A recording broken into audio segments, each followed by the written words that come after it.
जब आप शेर से लड़ने जाते हैं तो फिर कुत्तों की परवाह नहीं करते। एक तो टाइम मैनेजमेंट और दूसरा कंसिस्टेंसी, कंसिस्टेंट नहीं रह पाते हैं। तीसरा बैकलॉग और डिस्ट्रैक्शंस। Relax guys. सवाल आपके, जवाब मेरे। तो जो आप पूछ रहे हो मुझसे, पहला डिस्ट्रैक्शन और टाइम मैनेजमेंट। देखो, पहली चीज तो जब आप आईआईटी जेईई की तैयारी करेंगे तो यार देखो, स्कूल को कहीं ना कहीं साइड में रखना पड़ेगा। स्कूल को साइड में रखना पड़ेगा। जब आप शेर से लड़ने जा रहे हैं, जब आप शेर से लड़ने जाते हैं तो फिर कुत्तों की परवाह नहीं करते। यानी कि फिर ये नहीं सोचते कि हम इस छोटे से जानवर से कैसे लड़ेंगे, फिर ये नहीं सोचते। कहने का मतलब, हम बोर्ड को फिर ज्यादा तवज्जो नहीं देते, फिर बोर्ड को ज्यादा तवज्जो नहीं देते। यानी जब हम आईआईटी जेईई के लिए तैयारी कर रहे हैं, फिर बोर्ड को हम इतने एम्फेसिस नहीं करते। क्यों? अगर तुम शेर से लड़ लिए तो इन छोटे छोटे जानवरों से तो ऐसे ही लड़ लोगे, उनसे तो ऐसे ही लड़ लोगे, उनसे तो ऐसे ही लड़कर जीत जाओगे। तो पहली चीज तो ये कि बोर्ड को बहुत ज्यादा बड़ा हौवा ना बनाए, बहुत ज्यादा बड़ा हौवा ना बनाए। कई लोग इतना बड़ा हौवा बना देते हैं बोर्ड को, they make a hill out of it. ये पहाड़ बना दे, वही बोर्ड है, बोर्ड बोर्ड है। ऐसा कुछ नहीं है। अगर आप आईआईटी जेईई क्वालिफाई करते हैं तो बोर्ड आराम से क्वालिफाई और अच्छे मार्क्स के साथ क्रैक हो जाता है। बोर्ड में कोई खास दिक्कत नहीं है। और यह बात अक्सर पेरेंट्स के मन में सबसे ज्यादा रहती है। पेरेंट्स के मन में यह बात बहुत रहती है, क्योंकि वो अपने जमाने में जी रहे होते हैं। उनके जमाने में क्या था कि बोर्ड बहुत इंपॉर्टेंट होता था। बोर्ड पास कर लिया, 10th पास हो गई, 12th पास हो गई, इंटरमीडिएट हो गई, तो बस नौकरी पक्की। तो ये बात शायद वो उसी दौर में आज भी जीते हैं पेरेंट्स। उनको ऐसा लगता है कि बस बच्चा बोर्ड सही से कर ले, जिंदगी बन जाएगी इसकी। ऐसा नहीं है, ऐसा बिल्कुल भी नहीं है। आज 12th में बोर्ड क्वालिफाई करने के बाद, बोर्ड में ठीक ठाक मार्क्स लेने के बाद आपको कहीं आगे कहीं नौकरी नहीं मिलने वाली, आगे कहीं आप कुछ नहीं कर सकते। आपको किसी ना किसी कंपटीशन के लिए प्रिपेयर करना ही पड़ेगा। ये ऑब्वियस सी बात है, यह ऑब्वियस सी बात है, यह ऑब्वियस सी बात है। तो इसलिए यह बिल्कुल ध्यान रखें कि जब आप शेर से लड़ने जा रहे हैं तो फिर आप छोटे छोटे जानवरों की कोई परवाह नहीं करते, आप उससे आराम से जीत सकते हो। तो बोर्ड की बिल्कुल भी परवाह ना करें उस वक्त कि बोर्ड में क्या होगा। क्यों? अगर आप आईआईटी क्वालिफाई करते हैं तो बोर्ड अपने आप अच्छे मार्क्स से पास होगा ही होगा। ऐसे 2-4 एक्सेप्शनल केस होते हैं पूरे भारत में जो आईआईटी क्वालिफाई कर लेते हैं और बोर्ड में फेल हो जाते हैं। और फेल भी कहां होते हैं? से वो इकोनॉमिक्स में फेल हो गए, कोई फिजिकल एजुकेशन में फेल हो गया, इस जगह में फेल होते हैं। तो इतने तो आप स्मार्ट हो ही कि आप थोड़ा थोड़ा ख्याल तो बोर्ड का भी रखोगे। इतना तो जरूर रखोगे यार, 60-70% तो कम से कम आए ही आए। वो अपने आप आ जाएंगे अगर आप आईआईटी की सच्चे दिल से तैयारी कर रहे हो। क्योंकि मैथ्स, फिजिक्स, केमिस्ट्री तो दोनों में कॉमन है। बिल्कुल सर, कॉमन है। तो दोनों में जब कॉमन है तो कोई फर्क ही नहीं पड़ता उस केस में, तो अपने आप हो जाएगा। ठीक है ना? बिल्कुल। तो ये क्लियर हुआ। तो पहली बात तो हो गई किसकी?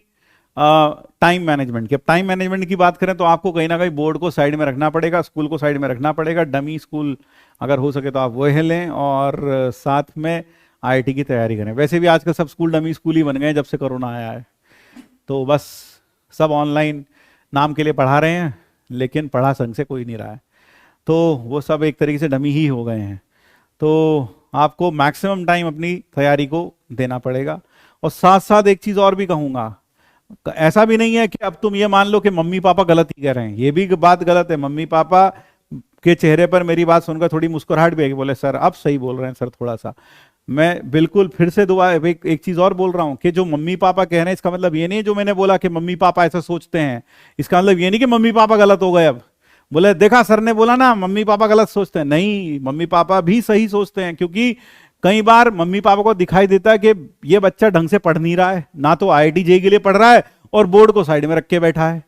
तो फिर वो बच्चे को डांटते हैं और कहते हैं बेटा पढ़ाई करो, बोर्ड की करो, तू ये सब छोड़ दे, तू तो आईआईटी की छोड़, तू तो अपनी स्कूल की तैयारी कर। क्योंकि उन्हें दिख रहा है कि वो दोनों ही जगह फेल हो जाएगा, ना तो वो आईआईटी की तैयारी ढंग से कर रहा है ना बोर्ड के लिए। तो ऐसी परिस्थिति में मम्मी पापा गलत नहीं है, मम्मी पापा सही है। ठीक है ना?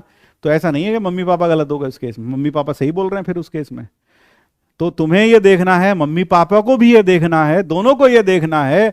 मम्मी पापा को यह देखना है क्या ये ढंग से आईआईटी की तैयारी कर रहा है, क्या स्कूल के टेस्ट में इसके मार्क्स ठीक ठाक आ रहे हैं। अगर नहीं आ रहे हैं, क्योंकि आईआईटी जेई में अगर आप ढंग से पढ़ाई कर रहे हो और कोर्स आपका आईआईटी जेई का इस हिसाब से चल रहा है जैसे स्कूल में चल रहा है, तो फिर मार्क्स आते ही आते हैं स्टूडेंट के। तो मम्मी पापा देख रहे हैं कि स्कूल में बहुत खराब मार्क्स आ रहे हैं, तो मम्मी पापा की बात मानो, जो कह रहे हैं सही कह रहे हैं, वो गलत नहीं कह रहे। और अगर तुम्हारे स्कूल में मार्क्स ठीक ठाक आ रहे हैं और तुम आईआईटी जेई की तैयारी भी ढंग से कर रहे हो, तो फिर तुम ठीक हो, फिर मम्मी पापा की नहीं सुनो। तो दोनों की बातें हैं, ठीक है ना? हाँ, ठीक ठीक ठीक ठीक। तो दोनों की बातें सुनो, फिर मम्मी पापा की बात भी सुनो। तो मम्मी पापा गलत नहीं होते, वो बच्चे के बारे में ज्यादा जानते हैं। वो तुम हो तो उन्हीं का हिस्सा, तो वो तुम्हें एक अंग अपने अंग को पहचानता है भाई, उसको जानता है, उसकी एक एक चीज से परिचित होता है वो। दूसरा चीज, 96% in school term 2, very good, आने चाहिए। हाँ सर, 12th में कैसे रिवाइज करें? 12th में असल में क्या होगा, 12th में हम ये करेंगे, जहां हमारे टेस्ट होंगे तो उस टेस्ट में क्या करते हैं हम, कुछ कुछ 11th का पोर्शन भी देते रहते हैं 12th के टेस्ट में। तो 12th के टेस्ट में सिर्फ 12th का ही पोर्शन नहीं होगा। जैसे मान लो पहला चैप्टर फंक्शन हुआ, तो फंक्शन में सिर्फ फंक्शन नहीं आएगा, हो सकता है कि फंक्शन में एक चैप्टर शुरू का उठा लिया जाए क्वाड्रेटिक, तो फंक्शन के साथ क्वाड्रेटिक टेस्ट में आएगा। तो जब क्वाड्रेटिक आएगा तो ऑब्वियस सी बात है, तो क्वाड्रेटिक को रिवाइज करेगा। तो इस तरह से रिवीजन आपका साथ साथ होता रहेगा। तो ये आप बिल्कुल निश्चिंत रहें कि क्लास 12th में आपका रिवीजन 11th का कैसे होगा, तो वो हम साथ साथ करते रहेंगे, ठीक है ना? बिल्कुल बिल्कुल। रोज नहीं पढ़ पाते बेटा, रोज नहीं पढ़ पाते, मैं समझता हूं। देखो, रोज मेरा भी पढ़ाने का मन नहीं करता, लेकिन फिर भी मैंने गिनी चुनी छुट्टियां ली हैं, अगर ली हैं तो वो भी तबीयत के कारण। मन तो मेरा भी नहीं करता, कई बार लगता है कि यार जिंदगी बहुत बोरिंग हो गई है, छोड़ो, आज तो छोड़ दो, क्लास नहीं लेते। लेकिन फिर भी आता हूं, फिर भी क्लास लेता हूं, और कोशिश करता हूं रोज उसी जज्बे से पढ़ाऊं। हो सकता है एक दिन थोड़ा जज्बा कम लगे, किसी दिन ज्यादा लगे, लेकिन कोशिश करता हूं कि पूरे जज्बे के साथ पढ़ाऊं। तो यार जब मैं ऐसा सोच सकता हूं तो क्यों नहीं सोच सकता? तो अगर रोज नहीं पढ़ते तो कोशिश करें कि रोज पढ़ें, उसी जज्बे के साथ पढ़ें। नहीं पढ़ने का मन कर रहा तो थोड़ा देर सो जाएं, लेकिन थोड़ा देर सो जाएं और फिर उठकर पढ़ें। थोड़ा देर सोने का मतलब 1 घंटा सो जाओ, 1.5 घंटा सो जाओ, फिर उठकर फिर पढ़ाई करो।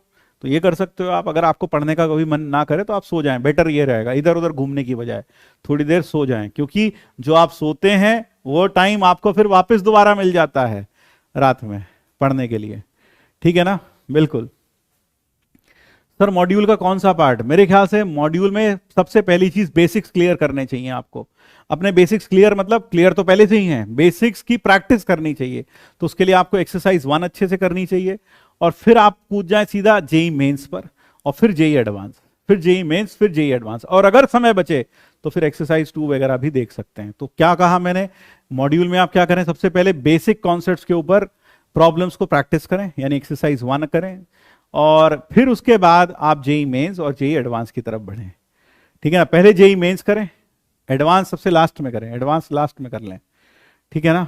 बिल्कुल। Practice is the key, maths में practice is the key, practice is the की।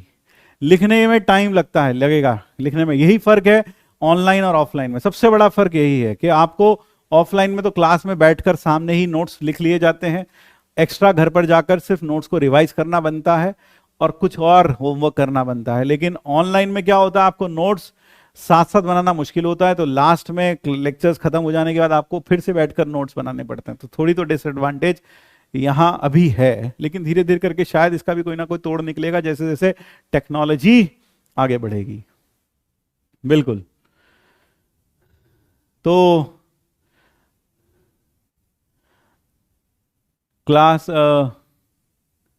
मॉड्यूल नहीं है तो कोई दिक्कत नहीं है, आप डीपीपी करो, क्लास नोट्स करो, क्लास इलस्ट्रेशंस करो, और कोई एक बुक खरीद लो, उससे कर लो, कोई एक बुक खरीद लो। अब आप कहोगे कौन सी बुक खरीद लें, मैं बुक का नाम यहां नहीं लेना चाहता। क्यों? वो एक तरीके से फिर ये हो जाता है कि आप बुक को मार्केट कर रहे हो, आप बुक को ये कर रहे हो, वो कर रहे हो, तो मैं बुक का नाम नहीं ले सकता। सारी बुक्स अच्छी हैं, कोई भी बुक ले लो, सारी बुक्स अच्छी हैं, all books are good, all books are good. बिल्कुल।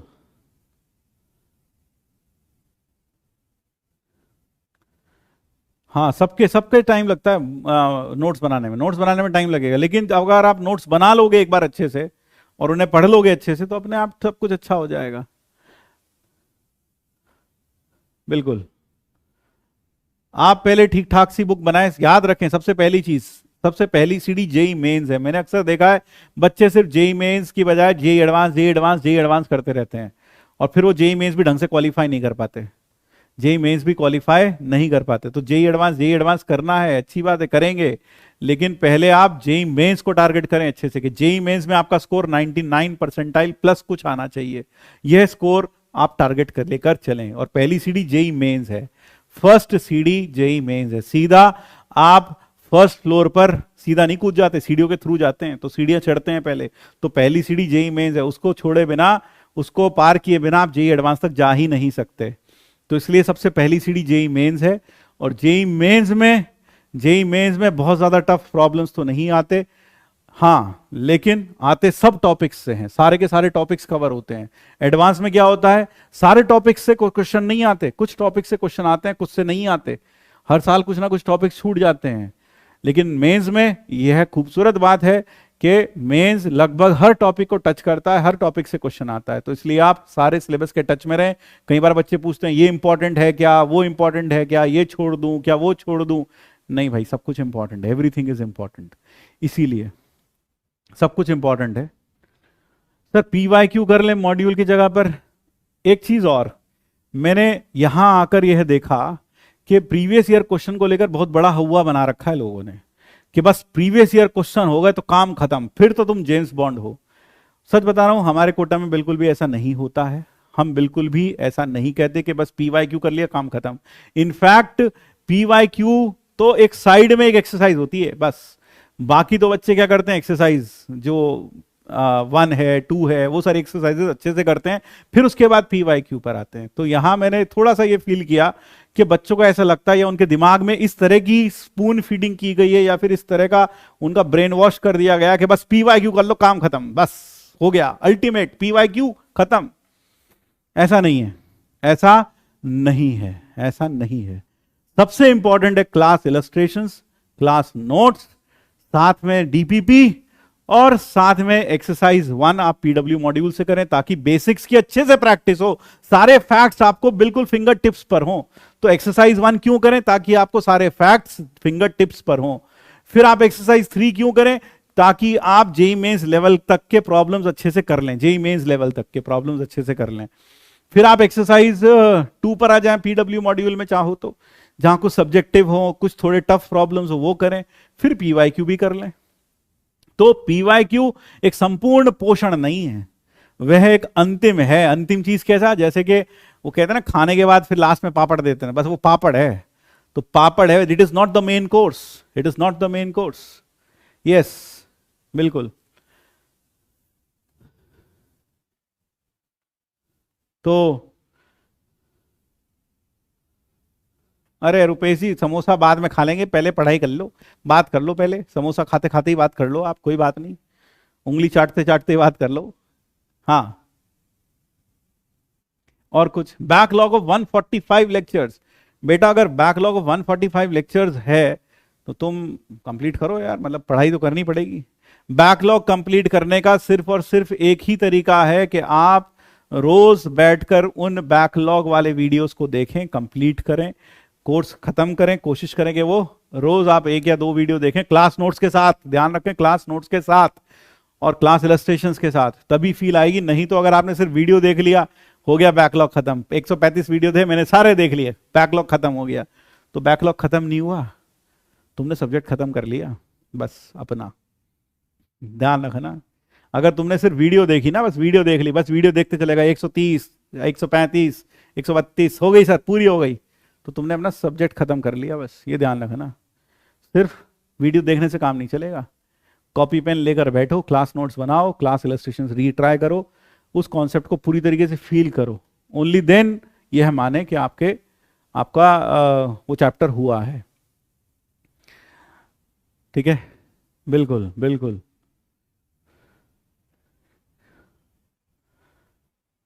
सर परसेंटाइल और परसेंटेज में क्या फर्क होता है? परसेंटाइल और परसेंटेज में क्या फर्क होता है मैं आपको बताता हूं। मान लीजिए 100 मार्क्स का पेपर था और उसमें जो हाईएस्ट मार्क्स आए वो 80 आए। हाईएस्ट मार्क्स कितने आए? 80 आए। तो अब 80 से नीचे कितने परसेंट लोग हैं सर? 100% लोग हैं, 100 के 100, क्योंकि हाईएस्ट ही 80 हैं 100 में से, तो 80 के नीचे कितने लोग हैं? 100 लोग हैं। 100% लोग 80 के नीचे, यानी जिसके मार्क्स 80 आए होंगे 100 में से, उसका परसेंटाइल आएगा 100। क्या आएगा उसका परसेंटाइल? 100। उसका परसेंटाइल आएगा 100।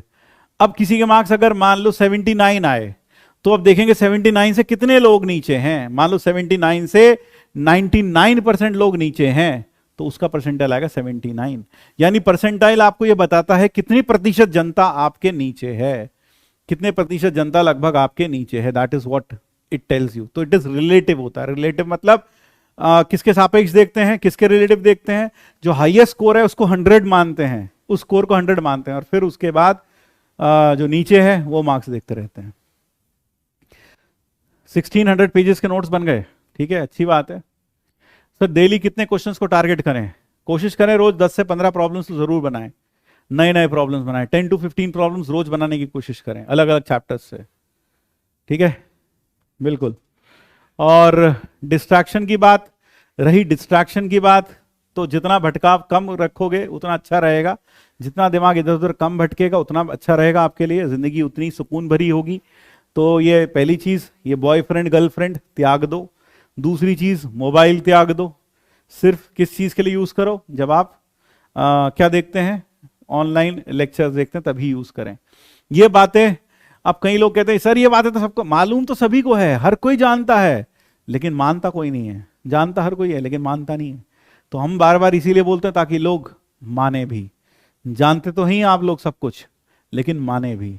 तो दो चीज आपको जिंदगी में बिल्कुल त्याग देनी है। पहली बॉयफ्रेंड गर्लफ्रेंड, दूसरी मोबाइल, और तीसरा नींद और आलस्य।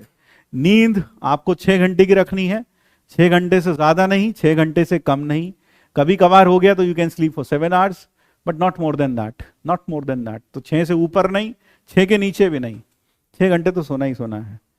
तो ये थोड़ी सी बातें हैं जो आप याद रखेंगे तो सब कुछ अच्छा होगा। और आप बिल्कुल, सब मोह माया है बिल्कुल, लेकिन जब जिंदगी में जीते हो ना तो सब कुछ चाहिए। घर भी चाहिए, रोटी भी चाहिए, कपड़ा भी चाहिए और मकान भी चाहिए। है तो सब मोह माया, लेकिन चाहिए सब कुछ। तन पर कपड़ा भी चाहिए, सब कुछ चाहिए, भले ही मोह माया है। और कब के लिए चाहिए? अगले 80 साल के लिए चाहिए तुमको ये सब चीजें। तो मोह माया नहीं है बेटा।